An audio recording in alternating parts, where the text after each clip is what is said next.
All right. Hello, everyone on Facebook. So, my name is Robert Emery. I am the Vice President of Wine at Wine Access, and welcome to our first Wine Ed Wednesdays. We're going to be discussing red wine making. We wanted to do these to start talking about wine and how wine is made and maybe address questions. So if you have any questions, feel free to type it and we'll try to address them as we go.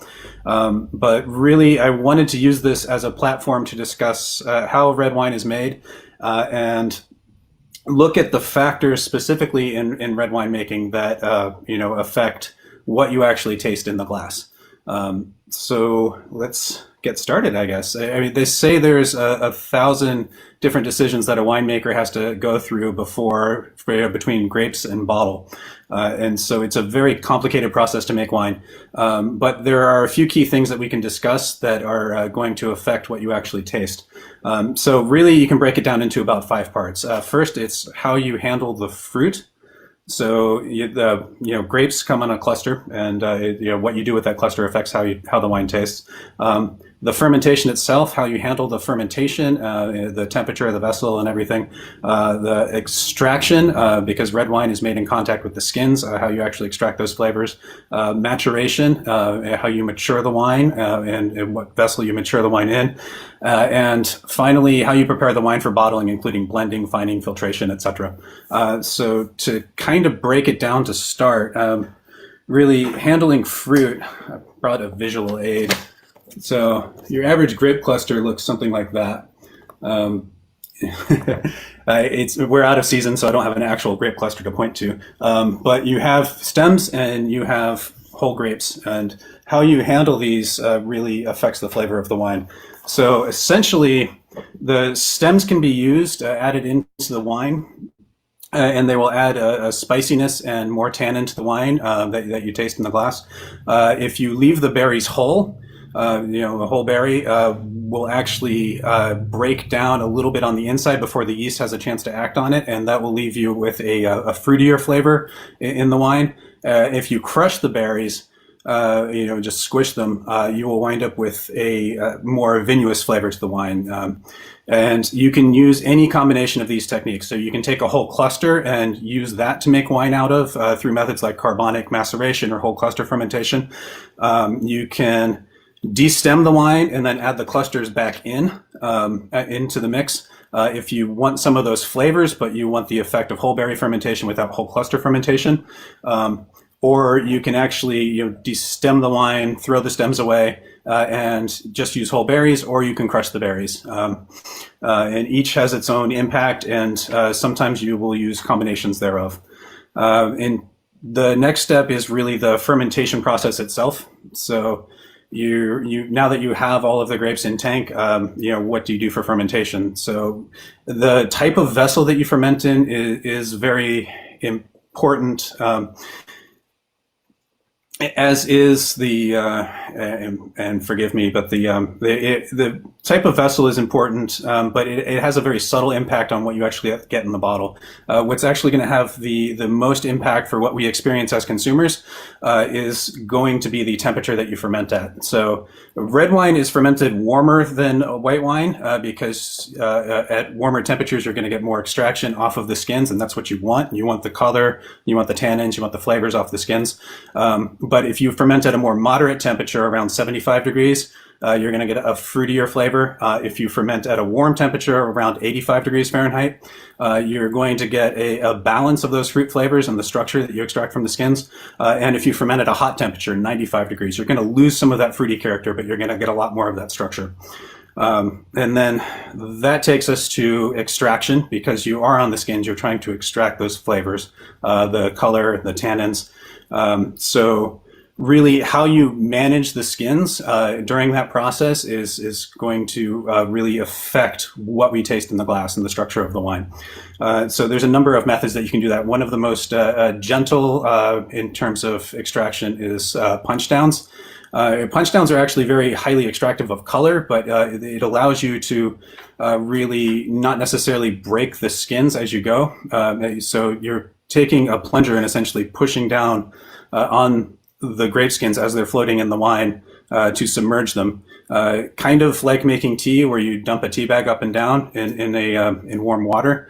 You're doing that to get more extraction, but it gives you a more control over how you handle the skins, as opposed to what's known as a pump over, where you essentially hook a pump up to the bottom of the tank, and some of the skins then go through the pump, get chewed up, and that will actually extract more tannin and give you more structure in the wine. And that's used more commonly for something like Cabernet Sauvignon, where a more tannic extractive style is expected. There's a third method called rack and return, which is fairly similar to pump overs. Essentially, you just drain all the juice off and dump it back over the top.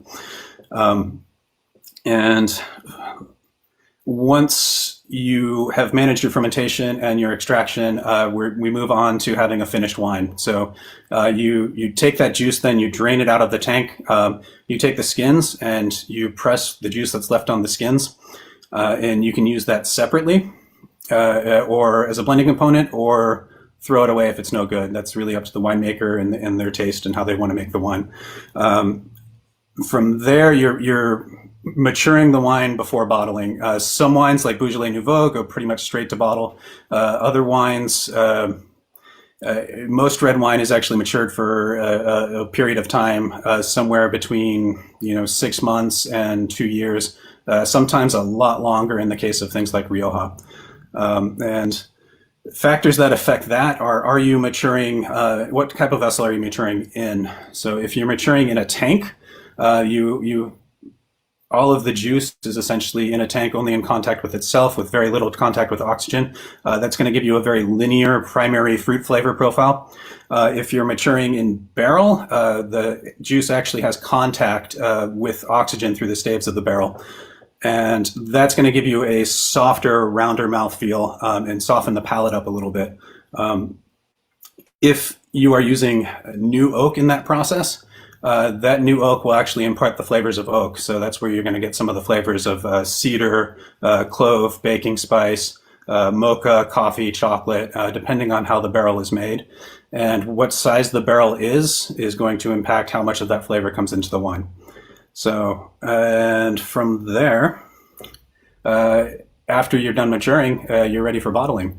So the decisions for bottling really are putting together the final blend, because lots will age kind of differently depending on a variety of factors. But surprisingly, working in a winery, you'll find that even if you have two exactly identical barrels made by the same cooper, same type of barrel, they will sometimes taste completely different.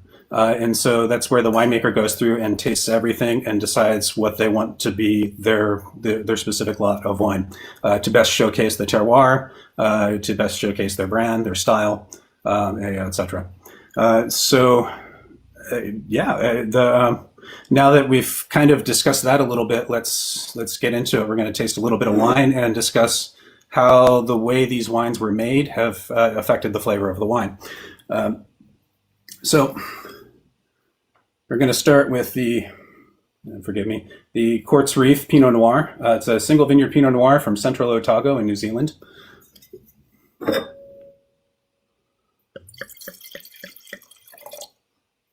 So, and pouring this wine, you can hopefully see it is a lighter color. It's a lighter shade. It's actually quite translucent. So it's more of a medium ruby in color. And this is partially because of Pinot Noir is a very low pigment grape. But it's also partially because of the way that the grape was handled. And just putting your nose to the glass, you get a really nicely balanced character of good floral aromatics, but it's not over the top in aromatics. So the fermentation temperature is what has affected that. So you get really nice fruit aromas of black cherry, a little bit of wildflower, violet, and some wild herbs. And that really comes from the fermentation temperature, which in this case was around like 80 to 85 degrees. So more on the moderate to warm side, but not too hot where those esters would blow off. And tasting the wine.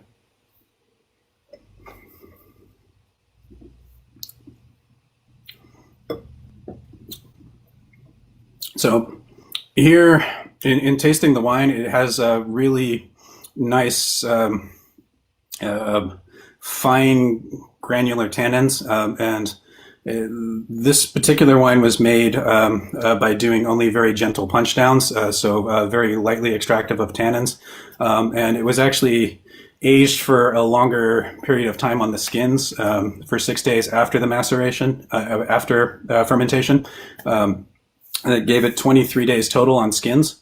And that has allowed the wine to have a really beautiful tannic structure without being overpoweringly tannic. And in terms of the maceration, the flavors and the aromas in the wine of clove, baking spice, and cedar show that it was aged in a really nice, high-quality new French oak. I happen to know this wine was aged in 50% new oak barrels. But that has given it the beautiful secondary aromatics to support those primary aromatics. Finally, in terms of bottling, it is 100% Pinot Noir, so the blend was probably from different lots from within the vineyard that they thought would best showcase the vineyard. But I do know this was bottled unfined and unfiltered. There are great bottles of wine made through fining and filtration or by not fining or filtering.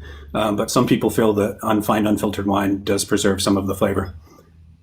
So, and we have a question from home about what is it about wine that determines how long the wine can age? And that is an excellent question, and it's unfortunately not a simple one to answer.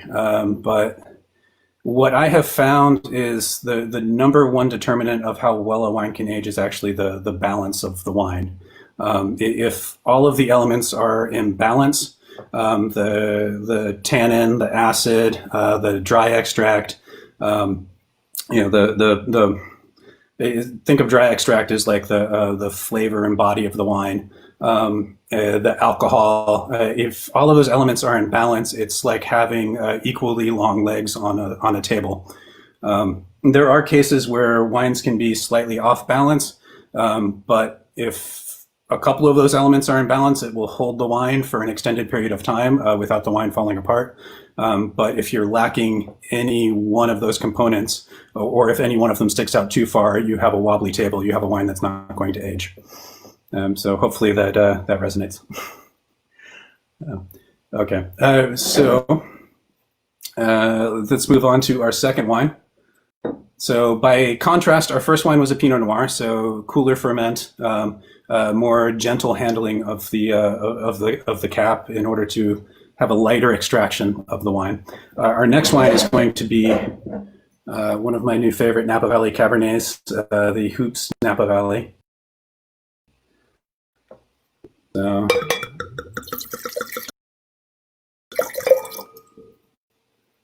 and Cabernet is naturally a little bit dark.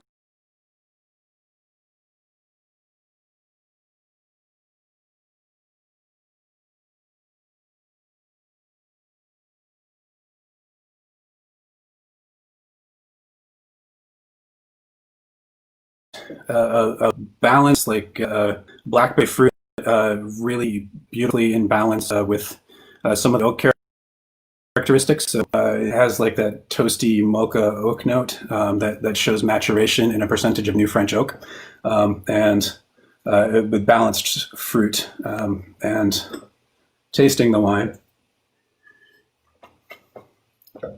you really get that balance of fruit and extract. It's not overly fruity, but it's not overly tannic. So here we have a case of a wine that's been aged in a warmer fermentation, probably 85, maybe slightly higher during the fermentation process, in order to encourage balance. During the extraction process, you do get a little more tannin. So the tannin itself is kind of an indicator that the skins were handled via pump over, which is very common for Cabernet Sauvignon.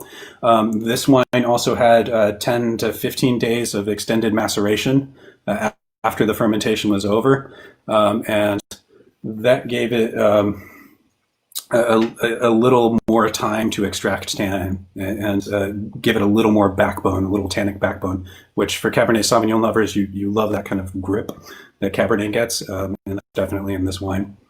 And like I said, even on the nose, there's a beautiful mocha oak toastiness to the wine on the palate.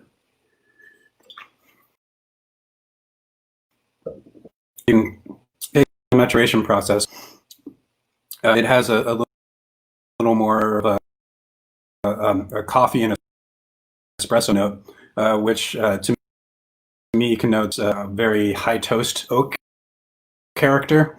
I happen to know this wine was aged in 35% new oak, but it higher toast level, so it imparted more flavor to wine than would 50% new oak, but had a less overt flavor. And finally, preparation for bottling. This wine has plenty of Cabernet Sauvignon character, that black currant and really forward tannin. It also has a softer, plusher mid palate that shows you that they just use a little bit of Merlot in the blend. It really adds to the texture and gives it a little bit of depth. Beautiful wine at the price. And we have another question from home. What about color? I heard fining affects color. And this is true. Fining is a process towards the end of winemaking where you are preparing for bottling, and you use, depending on what you want to adjust in the wine, if you feel it's out of balance and you want to bring it back into balance as a winemaker, you can use different agents to pull components out of the wine, like tannin or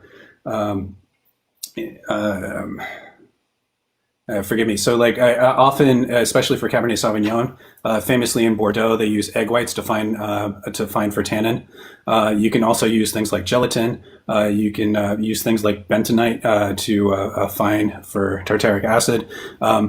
But this does sometimes pull some of the color out of the wine. So if a wine is unfined, it will have more natural pigment. But the truth is that it's a very complex relationship between the color of the wine and tannin. In order for it to actually show up in the wine, it has to be bound. If you're stripping color out of the wine, it's actually because it wasn't bound to tannin to start with. Or if it was bound to tannin, it's the tannin that you're pulling out of the wine that you wanted out of the wine anyway. It will make your wine a little bit lighter, but when handled correctly, you're actually bringing the wine back into balance. So even if you lose a little bit of color, it's not the end of the world. We have another question as well, because I mentioned high toast and hadn't really defined it. What does high toast mean? How can I find out if my wine came from high toast or low toast? Is that a thing? And so in toast, it refers to barrel making. And in the barrel making process, because everyone's seen barrels have a shape where they're kind of bent, in order to make a barrel hold that bend, and even to get that bend in the first place, that is done over an open fire. And the longer it sits on that open fire, the more that fire chars the inside of the barrel. It helps the barrel maintain its shape, but it also changes the flavors that the barrel can impart to the wine. So a lower toast barrel will... Usually, low toast is a thing, but usually with winemaking, you start at like medium plus, and high toast. A medium toast barrel will give you flavors closer to cedar, clove, light baking spice, maybe even a light floral element. Whereas a medium plus toast, you start to get more of like the heavy clove, baking spice, vanilla flavors. Finally, with high toast, because you're really toasting the inside of the barrel,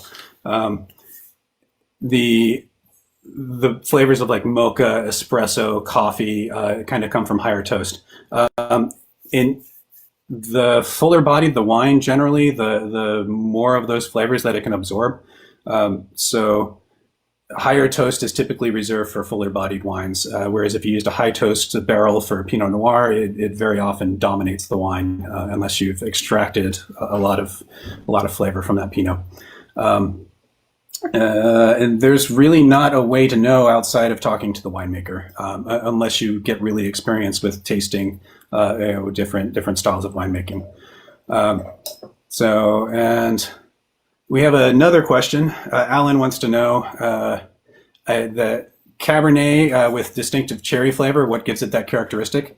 And the truth is, it just comes from the grape itself. So one of the beautiful things about wine grapes is that they actually contain a number of essences very similar to other fruits. And each different variety kind of has its own characteristic.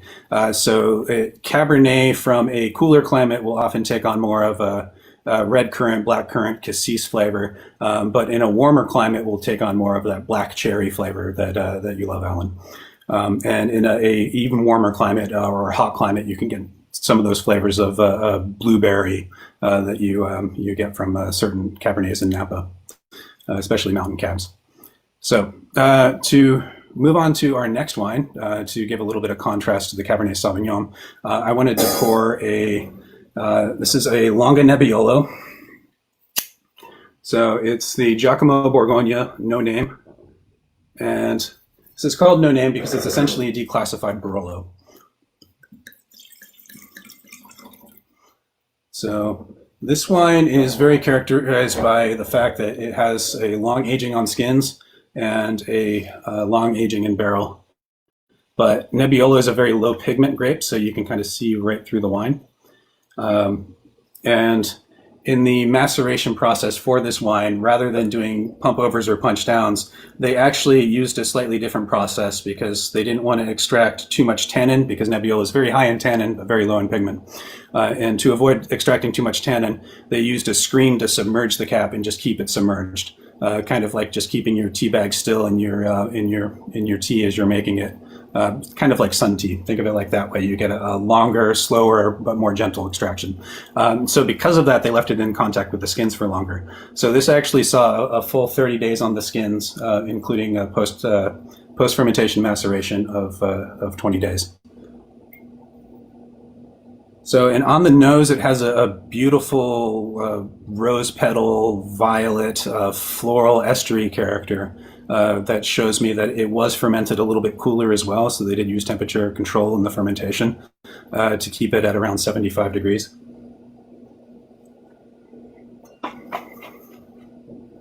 And on the palate, those tannins really come out. The part of the reasoning for aging Nebbiolo for so long on the skins is to allow those tannins to what they call polymerize. So over time, the tannins will actually link up together and form longer and longer chains. And the longer chain the tannin, it has a smoothing effect of the tannin because the longer the chain of the tannin, the less of the tannin that can actually attach to your tongue and form that astringent character in the wine. So this actually, even though it is very high in tannin, it has a almost satiny, very finely woven mouthfeel. And then the next very distinctive characteristic of this wine is the fact that it has been matured. So this was aged for 36 months in Slavonian oak, which is a very traditional and in this case neutral oak that didn't impart any flavor, but gave the wine access to oxygen to actually help soften and give a rounder palate. And then they aged it for an additional 2 years in bottle before release. And I've had this bottle for a couple of years as well. This is a 2013, so that's actually given it an even more tertiary character of like, earth and truffle and leather and a little bit of cigar box and tobacco. It's absolutely a beautiful wine.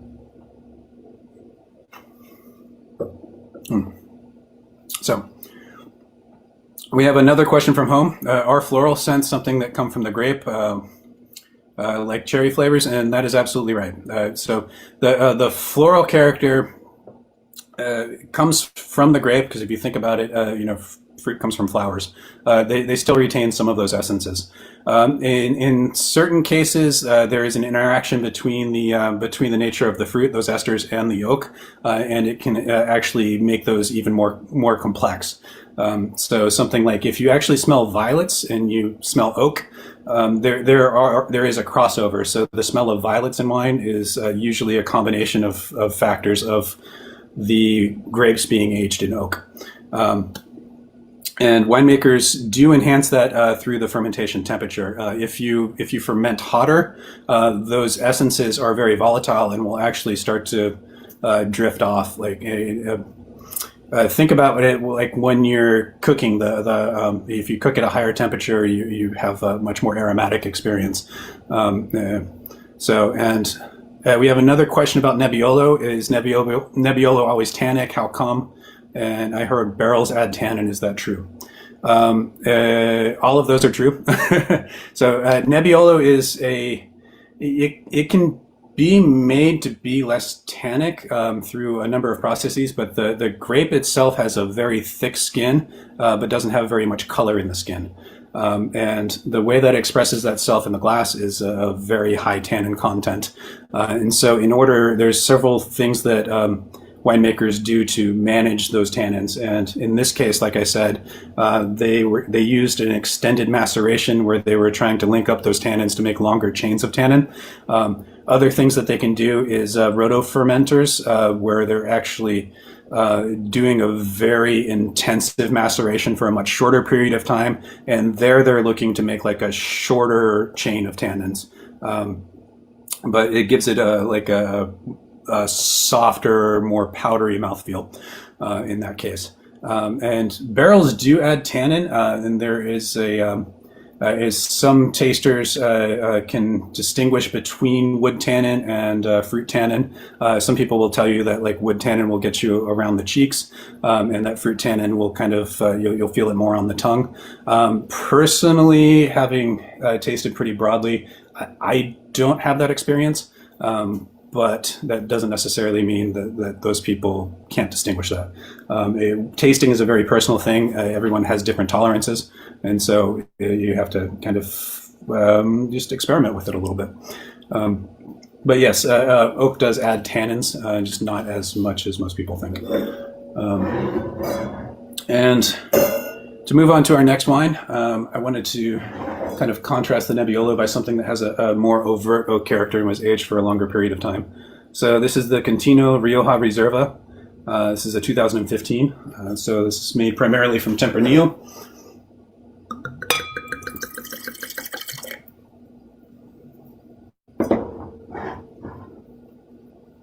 And here, as you can probably see, it's not quite as dark as the Cabernet Sauvignon was, but it's definitely darker than the Nebbiolo or the Pinot Noir.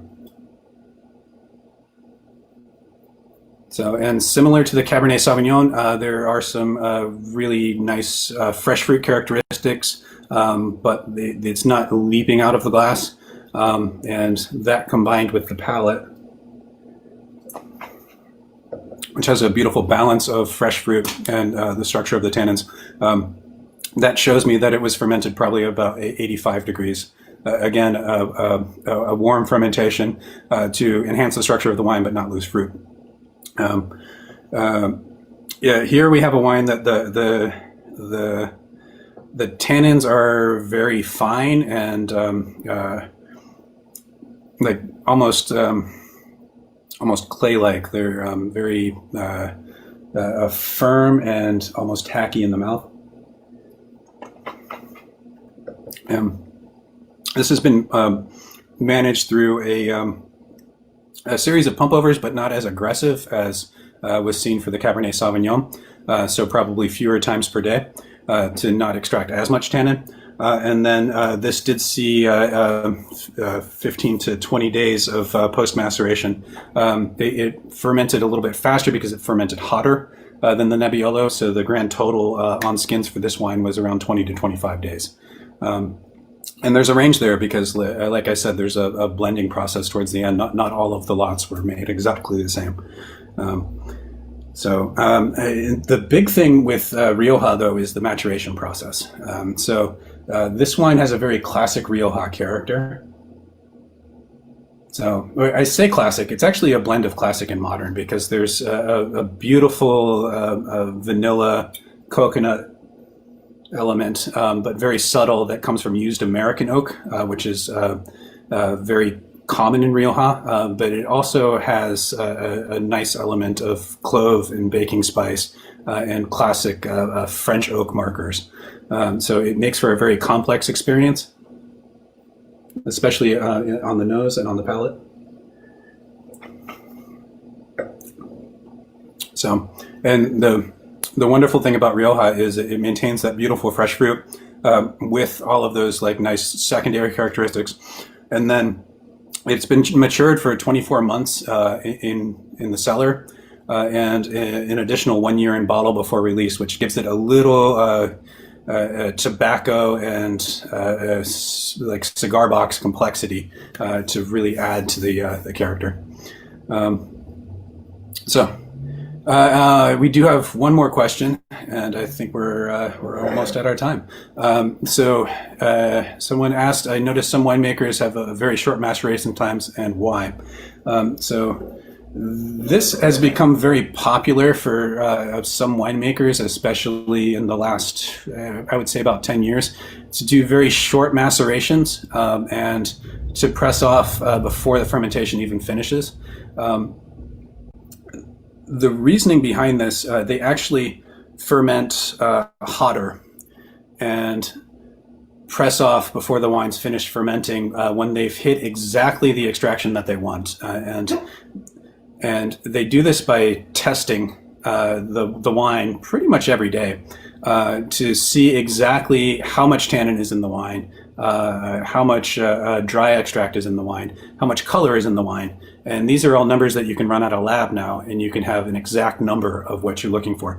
And it's become popular for certain winemakers, especially in Bordeaux, where it's known as the ITP number, the index of total polyphenols, IPT, or in Napa, there's a couple of forms like enologics that will give you a proportion to look for the right balance in the wine. And like I said, if you ferment hot at around 95 degrees, you're pushing the capacity for the yeast to even function, because they'll start to die off at about 100 to 105 degrees. But you're also extracting a lot faster, and it gives them a lot more control over exactly how much tannin and how much color to extract from the wine, and a really good shut-off valve for go ahead and drain it, press it now. We have exactly what we want.